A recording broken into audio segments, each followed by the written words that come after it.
So, I want to start with how humor helps us find hope in the higher ground. And so, hope has been defined as a passion for the possible, and humor has the potential to bring us to that higher ground where we find hope. So I want to share with you some of the research around this premise and see if it rings true for you. And then hopefully it will spark memories of humor and hope for you to share later.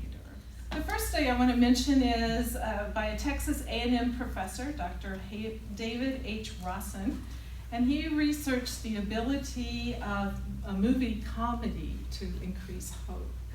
So those who watched the comedy felt significantly more hope than those who didn't, and the feeling of hope reduced the perceived intensity of recent stress. So do you have your go-to form of comedy? Maybe cat videos,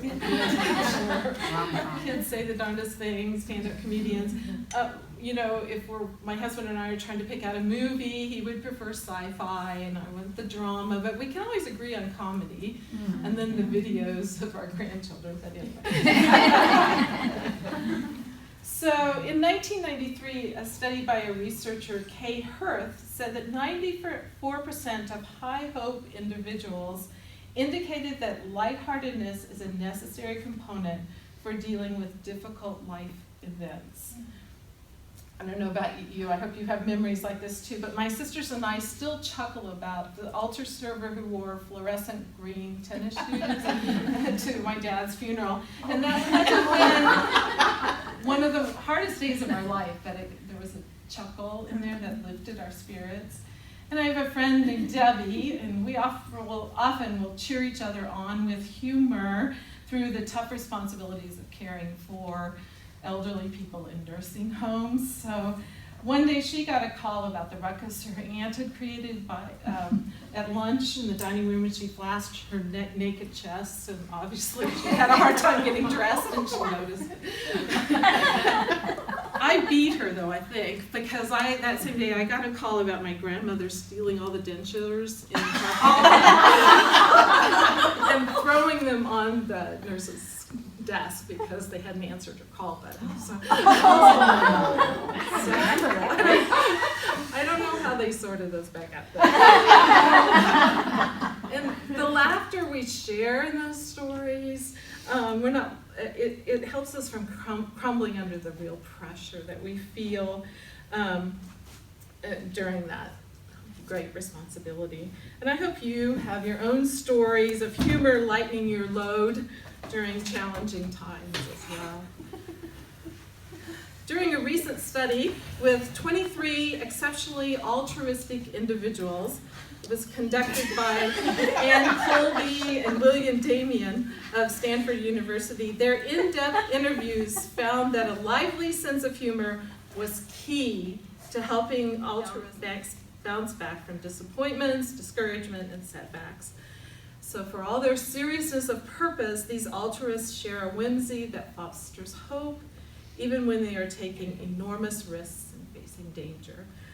In the Book of Joy, Lasting Happiness in a Changing World, author Douglas Abrams says of his first-hand account of the last meeting between Desmond Tutu and the Dalai Lama, "I have tried to share with you their intimate conversations, which are filled with seemingly endless laughter and punctuated by many poignant moments of recalling love and loss and how they found that balance in their lives."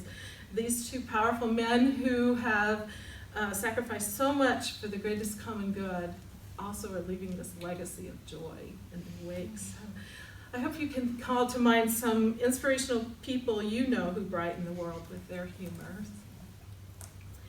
And then in interviews with 84 Holocaust survivors conducted at Tel Aviv University, humor was repeatedly mentioned as the way of surviving trauma. It was the condition for the will to live. Humor's essence is a spontaneous shift in perception. Its lightness is kind of its secret power because it gets past people's defenses. And humor suddenly frames the world in a new way, which offers hope. And while none of my life experiences even close to comparing with the trauma of Holocaust survivors, humor has been a great tool in helping me get my bearings during times of heartache and shock. My cousins were still struggling to wrap their heads around the reality of bringing their mom home on hospice care.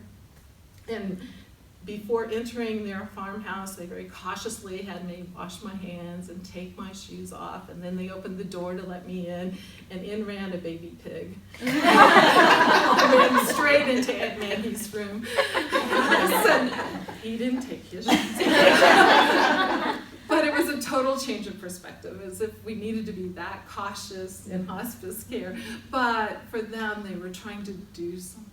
But anyway, the laughter lightened that moment for them and really reframed that situation. And I was keeping watch with my cousin Serena at the bedside of her mother, and Aunt Rosemary's breathing had already had that death rattle. So Serena didn't want to leave her side, but her legs were swelling because of a heart condition that she had. So I got Serena to snuggle in bed with her mom, and Serena said, "Would you pray the rosary out loud for me?" And it seemed to even calm Aunt Rosemary's breathing. Everybody was calm and silent. And in walks her younger brother with a ladder, and he's changing light bulbs, all the light bulbs in the house. And Serena and I just giggled, and that giggle was as comforting and hope-filled as praying the rosary. They were both, but it had that power for us, and we still tell that story. So I hope you're remembering your own stories of healing, the healing power of humor. When we cultivate humor as a higher path, we lighten the lives of others simply by the radiance of good humor. And humor uplifts while reminding us that we and life are really okay. So I'd like to hear your stories of humor, and what you have stories similar to mine or different that you would like to share.